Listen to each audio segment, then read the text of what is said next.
Hey guys, it is NCS Fan 001 here for one of those Tuesday Trophy Talk or Achievement and Trophy Talk Trophy Achievement updates, whatever you wish to call it. Today's date is Tuesday, November the 25th of 2025, so this will have covered a 2-week period approximately of November the 11th through the 24th, I believe are the correct days. So this has been I guess you could say, interesting couple of weeks, not necessarily in a good way because, as a lot of you guys know, I had to rush home last week and was super busy at home because we unfortunately had to put my 12-and-a-half-year-old black lab to sleep. He was suffering from some cancer and it had spread rapidly and it just got a lot worse out of nowhere, so kind of had to rush home and go deal with everything with that. So was very busy with family stuff over the last week or so, so not a ton of trophy and achievement progress overall, but there is some here. So achievement progress, actually, I don't think there is any achievement progress because the last thing I played here was Clock Tower 2 on November 6th, so more than 2 weeks ago.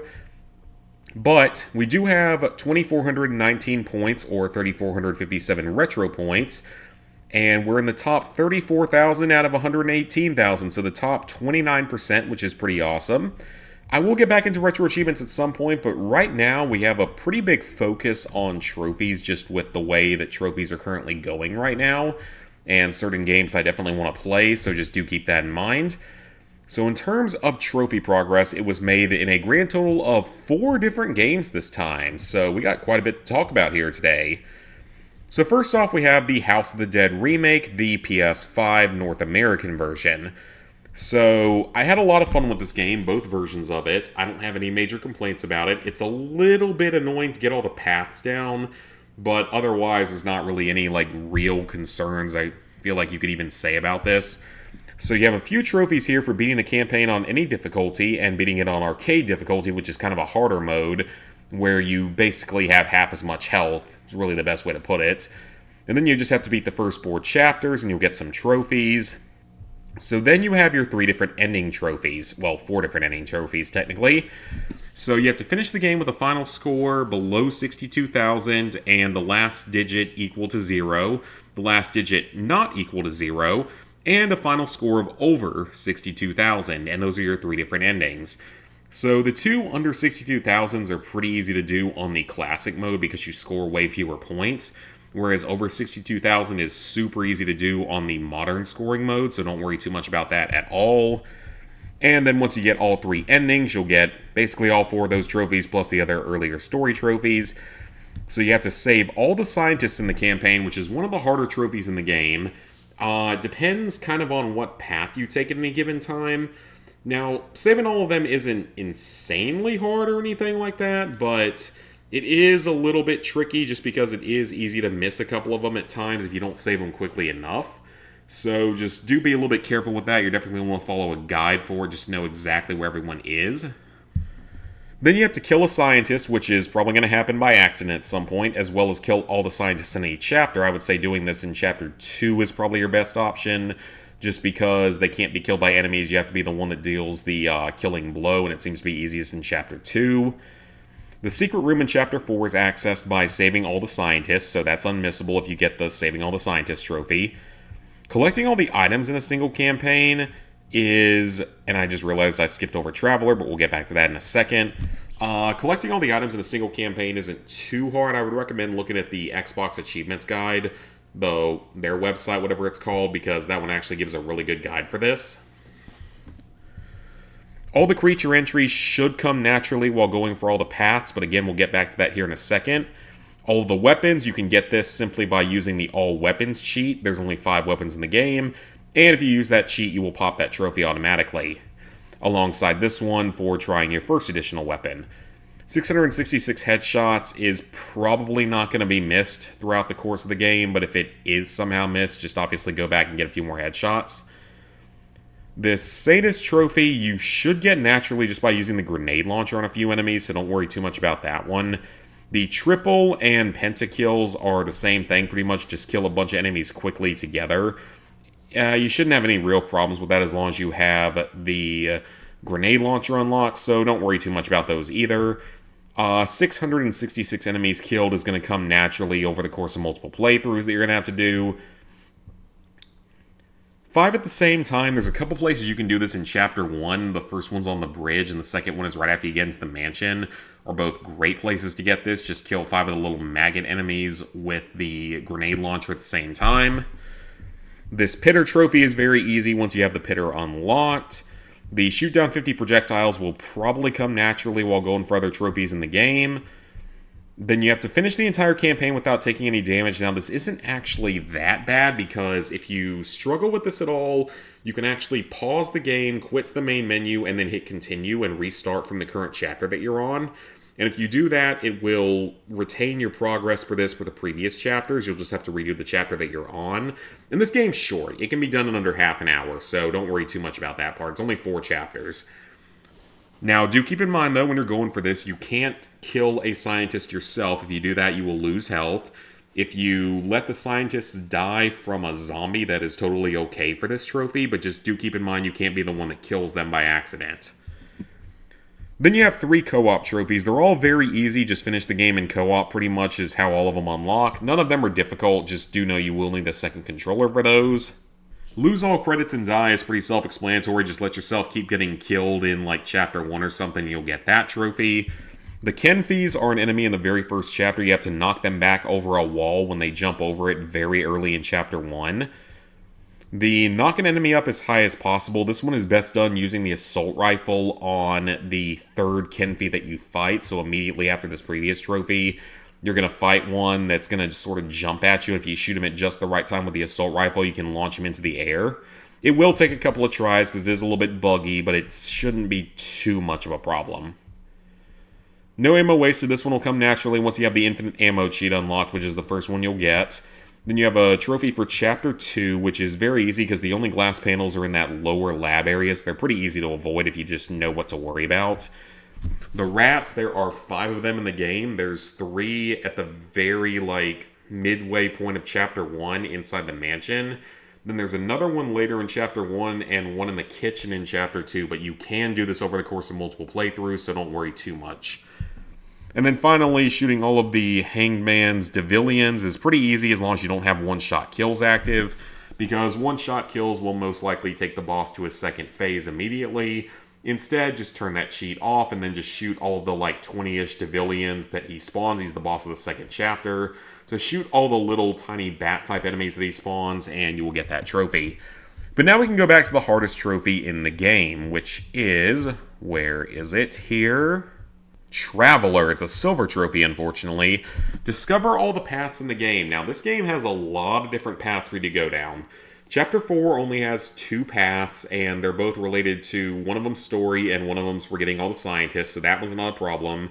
Chapter 3, you can do all the paths in just 2 runs pretty easily. It's mostly Chapters 1 and 2 where the problem's going to kind of come in with this one. Because Chapters 1 and 2 have a lot of different paths you can take, especially Chapter 1. So it pretty much comes down to if you kill certain scientists versus let them live, if you kill specific enemies in a certain order, or let them live or kill them in a different order. Kind of stuff like that is really the best way to describe this. So I would definitely recommend looking at both the PSN Profiles guide for this game and the Xbox Achievements guide for this game, because they have, not hand-drawn, but just, better designed maps to tell you exactly what you have to do, but it probably still will take several playthroughs, plus the game actually doesn't save the progress for it until you actually finish the chapter, so you have to keep replaying Chapters 1 and 2 especially. Now, if you look at the statistics menu, you actually can see your progress for each chapter for paths traveled, so that does actually kind of help a lot to tell you exactly what you still need to do. But it's really just Chapters 1 and 2 are going to be the main 2 problems. So just keep those in mind. Those are going to be the ones you have...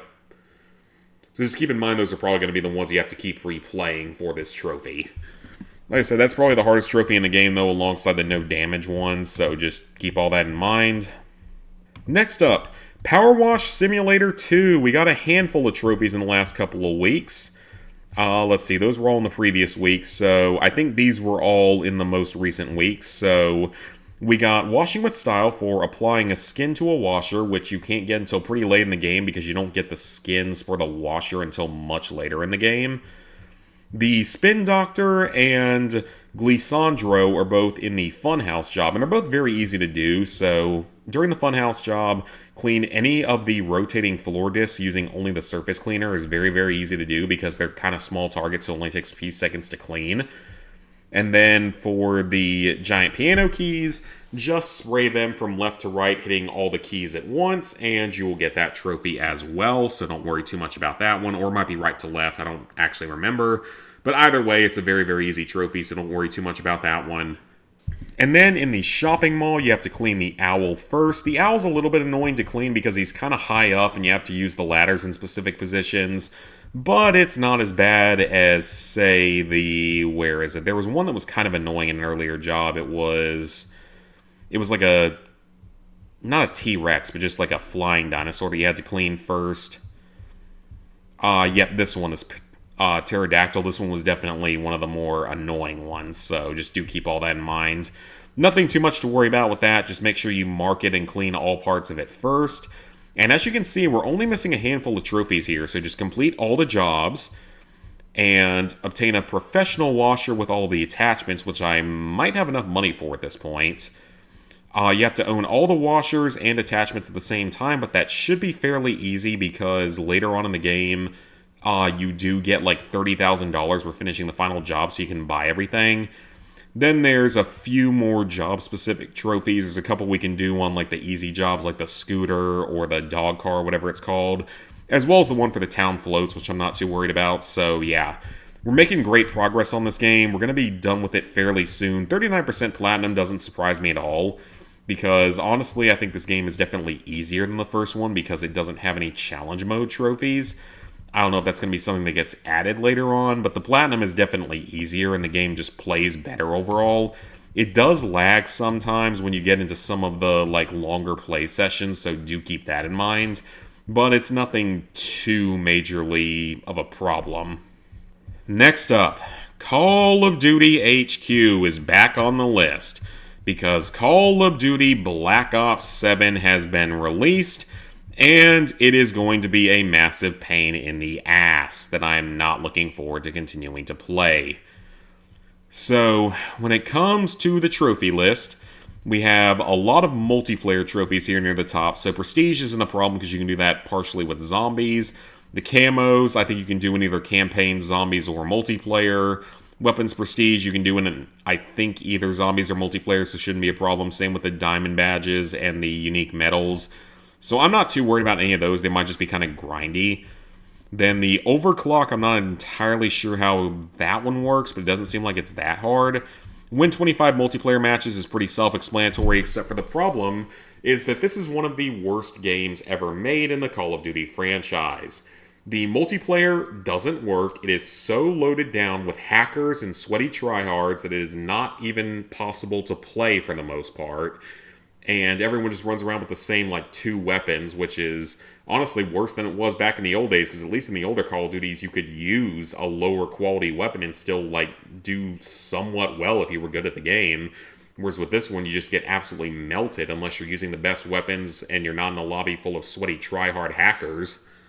Same with 1,000 eliminations, nothing difficult about that, just a grind. Best play, not looking forward to this one because I just have really, really bad luck with this kind of a trophy and this kind of an award. I've always had bad luck with this back to Cold War.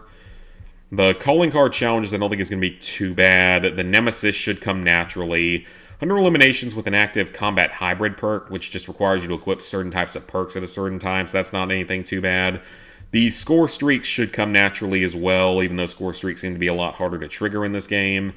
The 5 items with a hunter bot, I don't know if that one's actually as hard as the percentage looks, just because it seems that I think there's not necessarily an easy way to do it, but if you just equip the items the right way, it might not be that bad.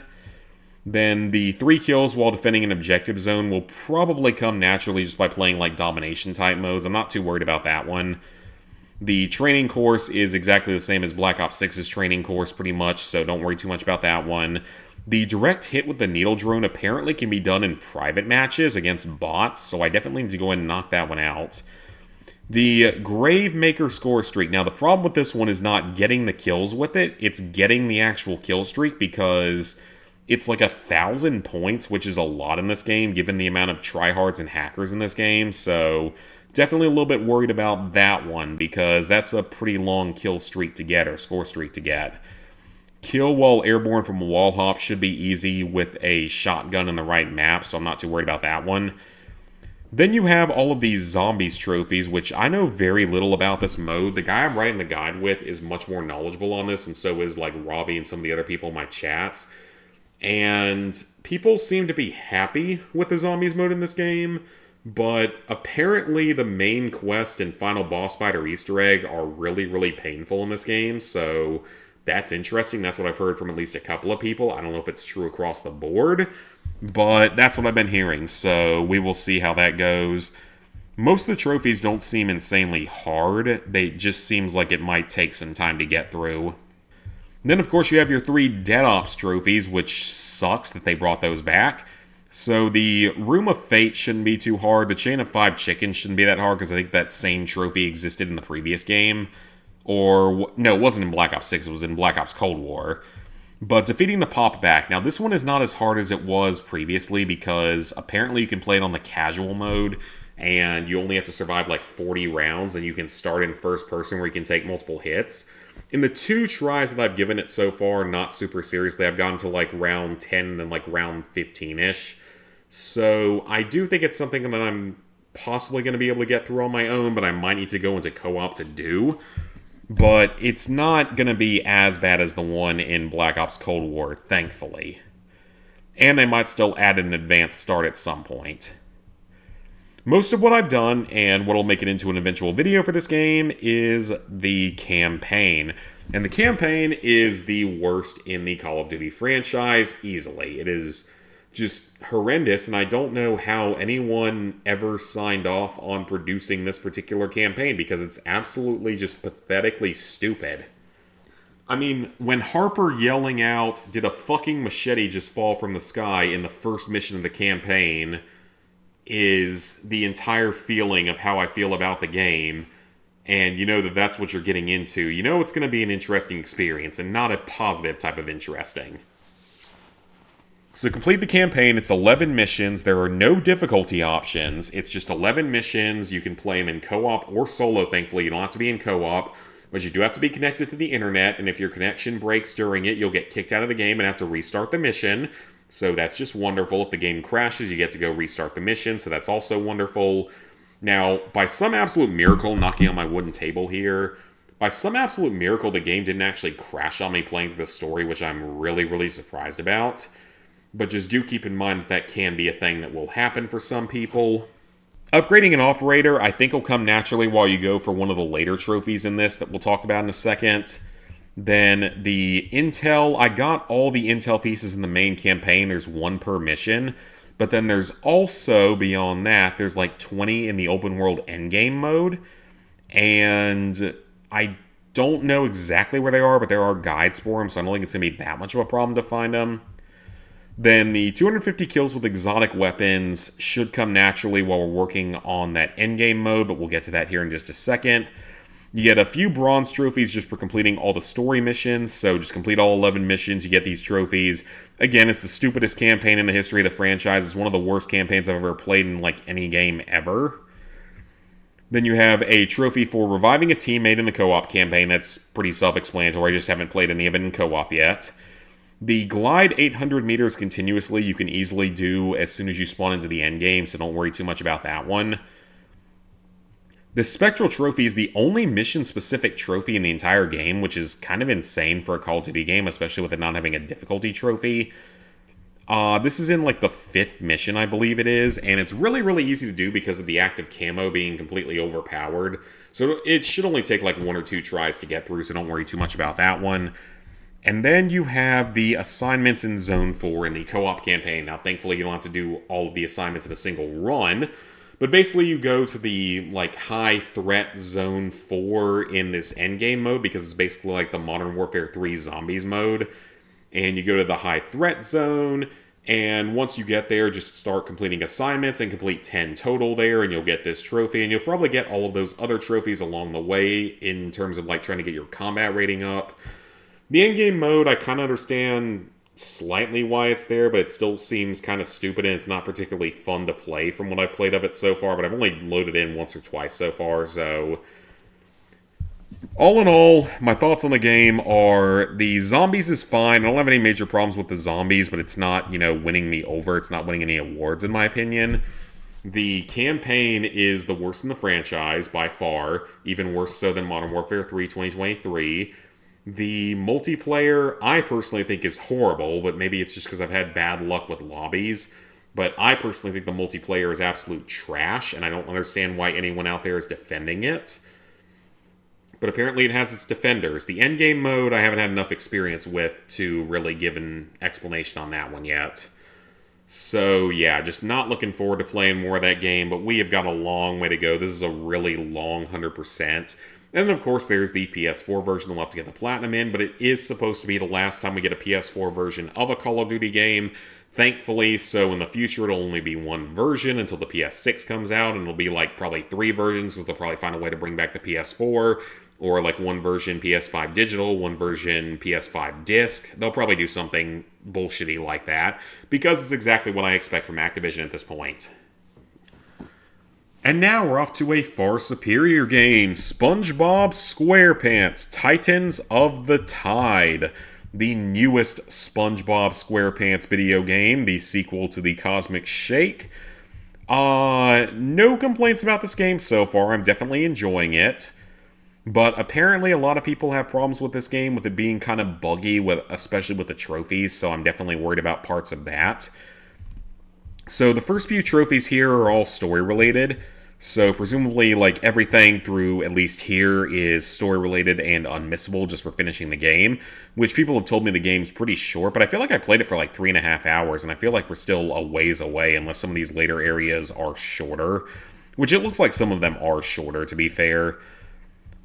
This one is for doing all the side missions in the first area, and this is for doing all the side missions, I believe, in the Neptune's Palace area.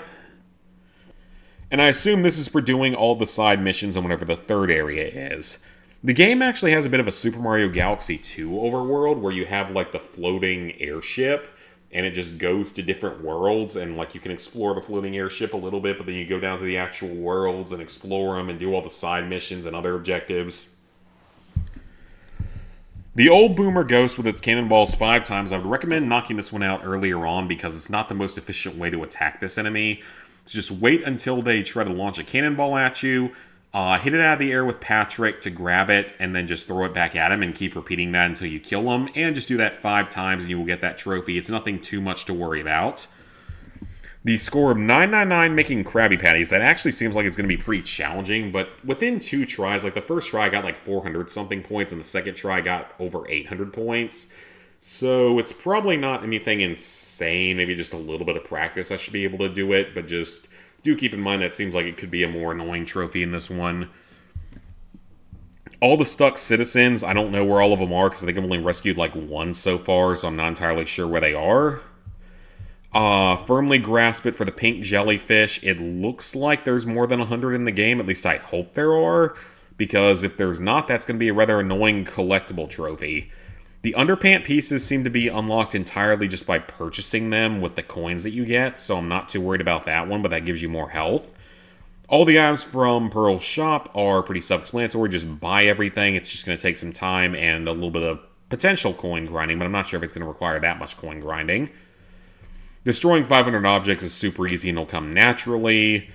Then we have unlocking all the costumes, which are in Pearl's shop, and they're going to end up being kind of expensive at times, I think. So I don't know how long that's going to take. Maybe a little bit of coin grinding at some point or another.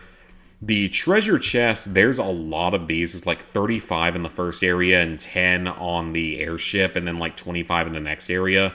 So probably close to like 100 of those in the game. So that's going to be a little bit annoying to find all of them, because I did everything in the first area of the game, the like seaside resort, except for the treasure chest. I missed like 5 of them.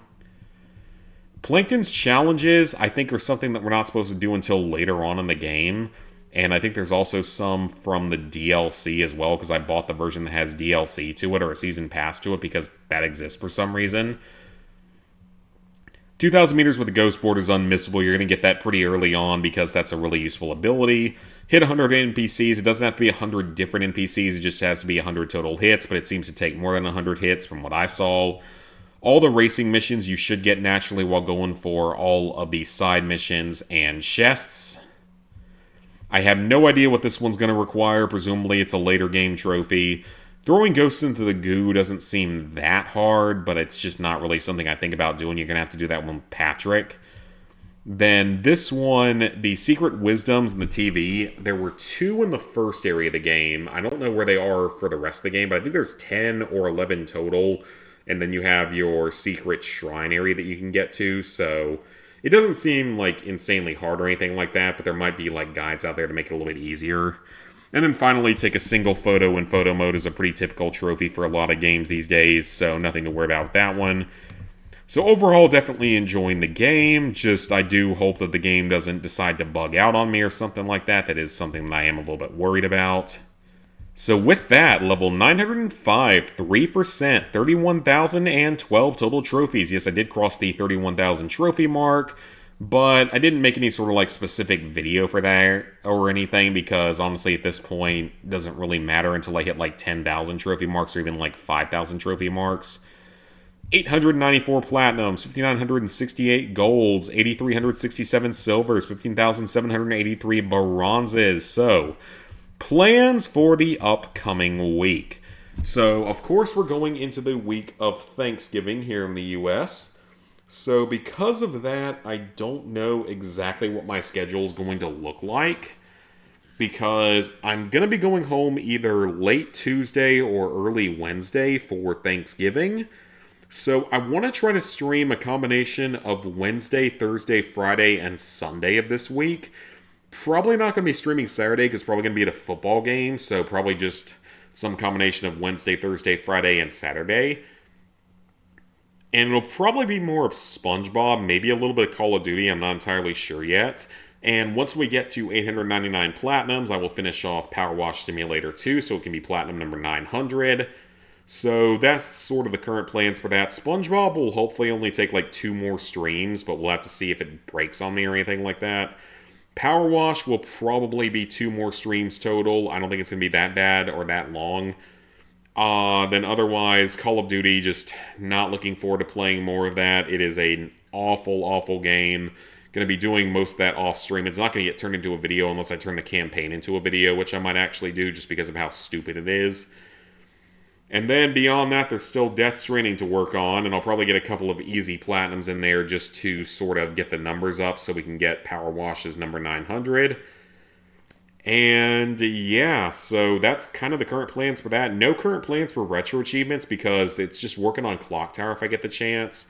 And if I don't have the chance, it's not that big a deal because I'm not streaming the rest of that. I'll probably stream the actual mastery of it at some point in the future, but it's not a huge deal right now, and there's not any other major games that I want to play right now on there. But I'm sure there will be in the future, like if we ever get like a Freedom Fighters list or Rock Power Beach Bandits or some of these other Nickelodeon games that they get lists and stuff like that. As for video editing, I really have not made any progress in the last week or so because of everything going on. The Call of Duty 2 Big Red One video is probably like halfway done.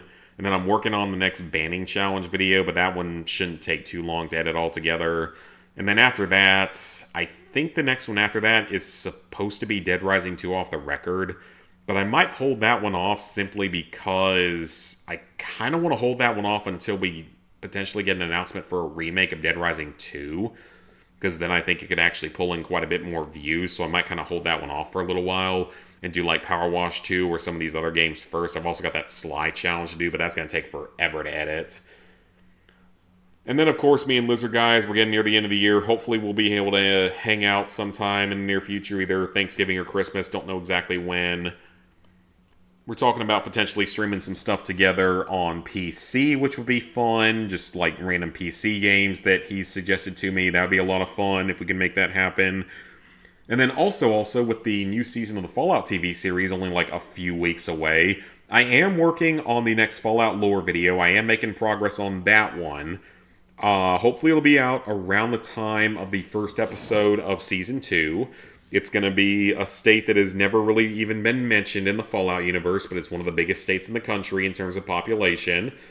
So, super excited for that. There's also going to be the new DLC, the Burning Springs DLC that's in Ohio.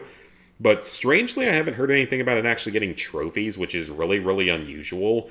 I expect it will get trophies, maybe just a little bit later when it gets a little bit closer to release. But otherwise, that's pretty much it. So thank you guys for watching. If you enjoyed, go ahead and leave a like, subscribe, ring the bell if you haven't done so already. Let me know down in the comments what kind of progress you guys made the last couple of weeks. And like I said, hopefully we'll get like 3 to 4 streams in this week just on random days, potentially normal times. I'm not entirely sure if it'll work out because the internet back home is not quite as good as it is here. It's decent, but it's not quite as good.